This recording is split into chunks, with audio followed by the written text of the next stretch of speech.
저는 예방의학이 이렇게 유망한 과가 될 거라고는 생각도 못 했거든요. 저희는 정말 안 가고 안 가고 안 가고 아무도 없는 그런 과였는데 지금은. 네, 안녕하세요. 저 가천대학교 예방학교실의 정재훈이고요. 예방의학 전문의이고요. 뜬금없이 방송에 많이 나가게 됐는데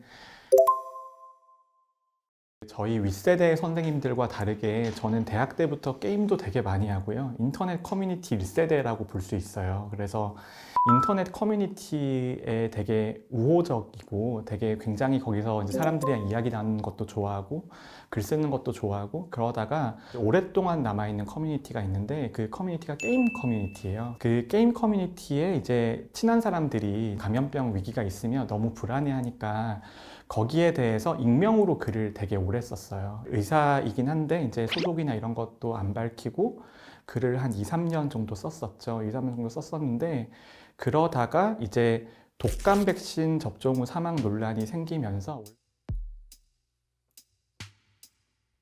독감 백신 접종 후 사망 논란이 사실은 공중보건에 있어서 너무 큰 이야기라서 그때 제가 이제 실명을 까고 올렸습니다. 페이스북에 올렸는데 그게 지금 이 고생의 시작이었고요.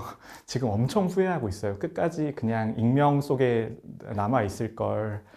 근데 그러고 났더니 이제 제가 페이스북에 친추가 돼 있는 분들이 몇 분 계신데 그 중에 저희 병원에 엄중식 교수님이 계셨어요. 근데 엄중 교수님이 제 페북 글을 보더니 이 글이 너무 퀄리티가 좋다라고 해서 공유를 해 가셨는데 공유를 해 가신 분 중에 이제 보신 분이 유진홍 교수님이라고 JKMS의 감염 쪽 에디터시거든요. 근데 그분이 그 글을 보시더니 지금 당장 도움이 될 것 같으니까 내일까지 영어로 논문화 시켜서 오게 라고 연락이 온 거예요. 근데 제가 그 JKMS라고 대한의학회에서 나오는 학술지인데 제가 그 학술지는 되게 애정이 있어요. 우리나라를 대표하는 학술지고 그 다음에 우리나라 의사고 이제 의학을 연구하는 사람이면 그 저널이 잘 되면 우리가 잘 되는 거라는 생각이 있어서 가지고 그럼 도와드리겠다라고 하고 그날 밤을 새서 영어로 바꿔서 논문을 써서 드렸는데 그게 독감 백신 의문에 대답을 하는 첫 번째 논문이었던 거예요.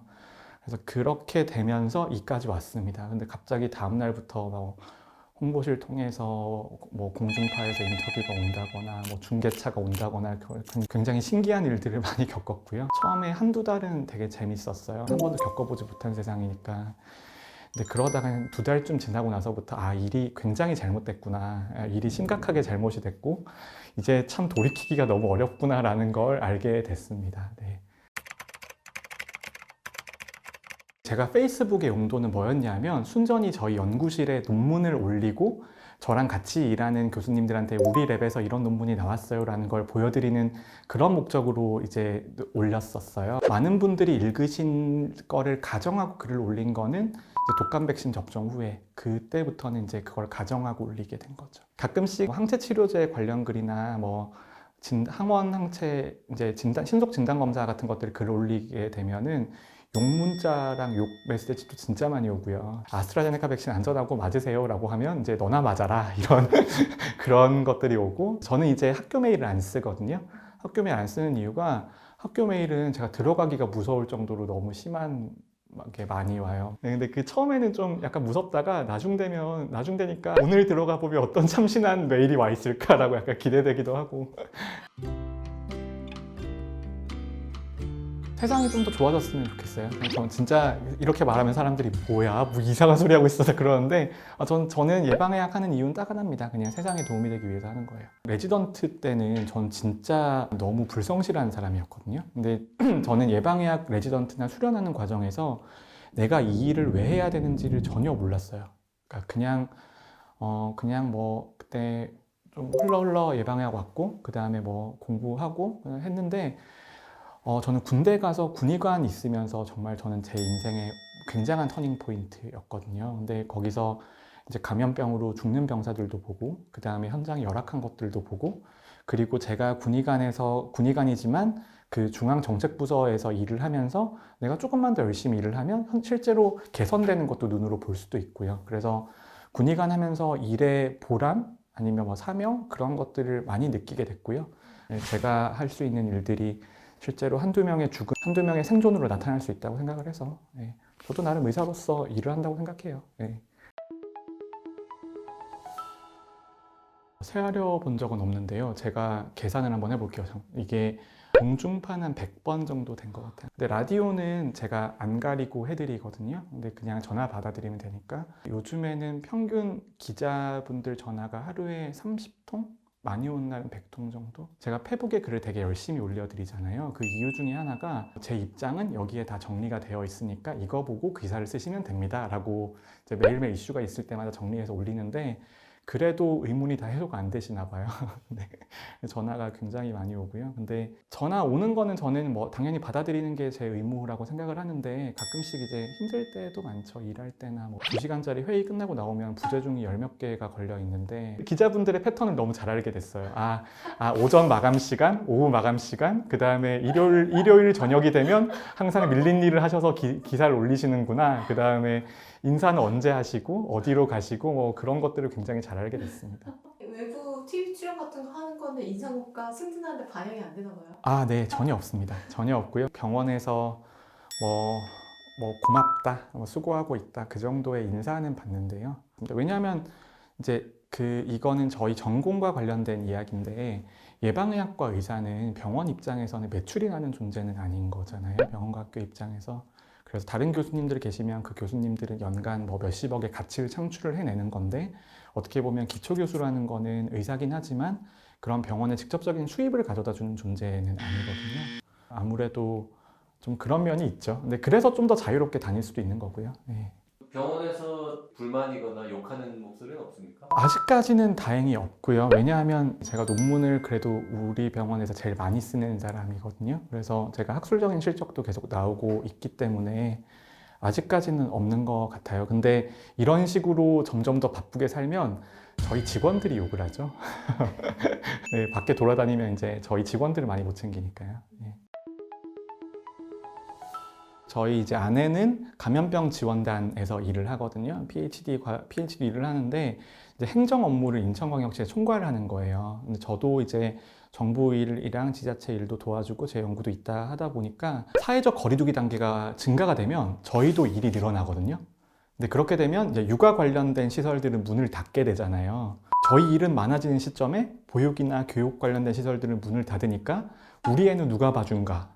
도대체 우리 애는 누가 봐줘야 되나? 라는 그런 고민이 있고요. 예. 코로나 전사 부부신데 아이는 몇이에요? 몇 살이고? 쌍둥이 아들이고요. 6살인데 애들이 코로나 놀이 되게 많이 해요.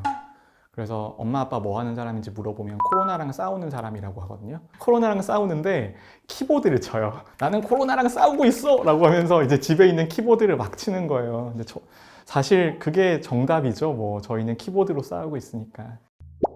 코로나 관련해가지고 TV에 제일 많이 나오는 이제 대표 선수 4인방이 있습니다. 이재갑, 엄중식, 최원석, 정재훈. 네네. 네 분이랑 저랑은 스콥이 달라요. 세 분은 감염내과시잖아요. 그래서 말씀하시는 게 전문적이고 멋있게 말씀을 하시고요. 저는 되게 친숙하게, 그러니까 표현도 되게 저렴하게 나가죠. 예를 들어서 오늘 있었던 질문 중에 화이자 백신은 왜 해동하고 다시 얼리면 안 되나요? 라고 하면은 다른 분들은 무슨 안에 있는 성분이 어쩌고 이렇게 하실 텐데 저는 냉동만두를 녹였다가 먹었다가 구웠다가 다시 냉동해서 먹으면 맛이 이상하지 않나요? 이런 식으로 표현을 하는 그런 건 좀 장점이고요. 솔직히 얼굴은 제가 제일 나은 것 같은데요. 그중에 제일 어리니까 제일 오래 할 수 있겠죠? 어느 기자인지가 쓴 글이 화제가 됐었잖아요. 의사는 커뮤니케이션을 정재훈처럼 해야 된다. 그거는 저도 보고 너무 부끄러워서 손발이 며칠 동안 사라져 있었는데 그거는 저는 사실 경험의 차이라고 보고요. 저는 말씀하신 것처럼 커뮤니티에서 싸우는 것들을 너무 많이 봐왔거든요. 글로 싸우는 것들을. 그래서 이제 어떤 식으로 사람들한테 말할 때 모든 사람들이 화가 나지 않을 수 있는가에 대해서 굉장히 훈련이 잘 되어 있어요. 그리고 이제 저는 출발이 의료관리학자였잖아요. 근데 의료관리학자인데 저는 이제 전공의 때부터 정책 보고서 쓰는 훈련을 했는데 정책 보고서에 항상 가장 중요한 게 앞에 서론은 그냥 과거를 보는 거고 중간은 우리가 연구한 걸 보여주는 거고 나중에 재현하는 파트가 결국은 정책 보고서에서 가장 중요한 파트거든요. 그런데 정책 보고서 재현할 때 가장 중요한 스킬은 뭐냐 하면 모호성을 유지하는 거예요. 어떤 정권에서 이 보고서를 봐도 문제가 없게 그렇게 쓰는 게 정말 중요한 기술이거든요. 근데 저는 이제 그런 훈련을 전공의 때부터 받아왔던 사람이니까 아무래도 글 쓰는 훈련이 매우 많이 되어 있죠. 저는 글을 진짜 많이 쓰거든요. 제가 페이스북에 올리는 글이나 이제 다른 모든 글은 저는 항상 제 글의 구조를 유지를 하려고 하거든요. 그래서 첫 번째로는 현재 어떤 상황이다. 그 다음에 그 상황에 대해서 해석을 하고 해석을 하기 위해서 필요한 과학적 근거들을 제시를 하고 마지막에 제 의견 한두 줄 정도 붙이는 그 구조를 항상 유지를 하고 있는데 그렇게 유지가 되면 뭐 어떤 말을 해도 논리적으로 크게 틀린 말이 나갈 리는 없으니까 그런 식으로 글을 쓰고 있습니다. 그대로 말도 하시는 거고요. 처음에는 이제 제가 실수할까봐 방송에서 부르면 제 스크립트를 거의 다 써서 갔어요. 써서 갔는데 처음에 한두 번은 쓰겠는데 그 다음에는 진짜 너무 많으니까 막 그거는 그럴 수가 없는데 이제 저랑 방송을 하시던 작가님들도 저의 스타일이랑 하는 걸 다 이해를 하셔서 질문지 자체가 그렇게 구성이 많이 되어 있어요. 저도 그렇게 요구를 하고 뉴스 외전이라고 MBC에서 2시에 항상 하는 뉴스 프로그램이 있는데 그 프로그램 작가님이 저랑 되게 초기부터 계속 하셨어요. 그래서 그렇게 한 10번 이상 나갔던 프로그램 같은 경우에는 아무래도 훨씬 편해요. 공중파에만 100번 이상 나갔다고 하셨는데 나 저기 좀 나가보고 싶은데 안 불러주는 데는 없습니까? 예능은 항상 나가보고 싶고요. 저는 무한도전 세대거든요. 저는 무한도전 세대라서 저는 학부 다닐 때도 항상 무한도전 켜놓고 혼자 자취할 때 항상 무한도전 재방송 틀어놓고 잤거든요. 그래서 저는 뭐 무한도전 멤버들이 있는 방송 같은 것들 한번 해보고 싶긴 한데 지금은 거의 못하는데 저는 게임 되게 좋아하거든요. 게임을 엄청 좋아하고 게임 방송 이런 건 항상 하고 싶어요. 게임 방송. 근데 요즘에는 방송이 하루에 한두 개 정도 있으니까 방송 시간 빼고는 거의 다 그냥 연구실에 있다고 보시면 돼요. 연구실에 그냥 앉아서 논문을 쓰고 있거나 자료 보고 있거나 정부 정책 용역 보고서 쓰고 있거나 계획서 쓰고 있거나 그러고요. 집에 애 보는 날이 사실 이제 애 보는 날 볼 때는 되게 피곤한데요. 근데 잠은 그래도 애기들이랑 같이 자게 되니까 회의도 엄청 많이 하시죠? 비대면 시대가 들어오면서 PI들이 회의를 너무 쉽게 잡는 경향이 있는데 이건 정말 바꿔야 된다고 생각하고요. 그 회사도 그렇고 정부도 그렇고 회의를 너무 쉽게 생각해요. 예, 그건 정말 너무 안 좋은 문화라고 생각하고요. 아니, 그 줌도 못 들어오냐? 아니, 그냥 뭐 듣고만 있어. 켜놓고만 있어. 약간 이러잖아요. 근데 그래서 뭐 요즘에 회의 많으면 6개, 7개, 뭐 8개, 9개도 많고. 굳이 회의로 안 해도 되는데. 너무 여러 개여가지고. 저희가 연구팀이 많이 쓰거든요. 좋은 거 많이 쓰는데. 근데 저는 주로 감염병 쪽을 하니까 감염병 쪽이 그렇게 점수가 높지가 않아요. 그러니까 임팩트 팩터라는 점수가 그렇게 높지가 않아서 감염병 쪽에 저희가 최근에 좀 타미플루 먹어서 자살이나 정신과적 이상 반응이 늘어나지 않는다. 미세먼지가 폐렴에 영향을 준다. 그러니까 특히 바이러스성 폐렴에도 영향을 준다. 코로나19 시대에 감염병이 코로나 말고는 다 줄었더라. 너무 여러 개여가지고 코로나19 시대에 감염병이 줄어들었어요. 감염병이 줄어들었고 마스크를 되게 잘 쓰고 다니시잖아요. 그렇게 돼서 만성 폐쇄성 폐질환이랑 천식 입원이 우리나라에서 굉장히 많이 줄었거든요. 굉장히 많이 줄었는데 그게 우리나라만의 현상은 아니고 영국에서도 관찰이 되고 많은 나라들에서 관찰이 되는데 결국 마스크를 쓰고 사회적 거리두기를 하고 비약물적 중재를 하는 게 건강에 도움이 된다. 원래 마스크 쓰는 게 호흡기 질환들한테 안 좋아질 수 있다는 이야기가 있었잖아요. 그런 게 아니고 이제 그런 호흡기 감염들이 줄어들면서 오히려 굉장히 건강에 좋을 수 있다. 그 앞으로 계획하고 있는 일은 어떤 게 있습니까? 정말 좋은 논문 한번 써보고 싶어요. 지금 제가 쓰는 논문들은 대부분 어떻게 보면 의학 연구 쪽에서의 저널리즘에 가까운 논문이거든요. 이렇게 변했다, 이렇게 됐네. 누구든지 노력이나 이제 성의가 있고 열심히 일하면 빨리 쓸 수 있는 논문들이에요. 근데 그런 논문 말고 정말 나만 할 수 있고 내가 제일 먼저 발견하고 그리고 많은 사람들한테 영향을 줄 수 있는 그런 논문 한번 써보고 싶습니다. 네. 정 교수님은 백신 맞았어요? 부작용은 안 겪었습니까? 그 우리가 잘 모르는 정은경 질병관리청장님의 참모습 지금 이제 4월이 됐는데 앞으로 코로나는 어떻게 될 것 같습니까?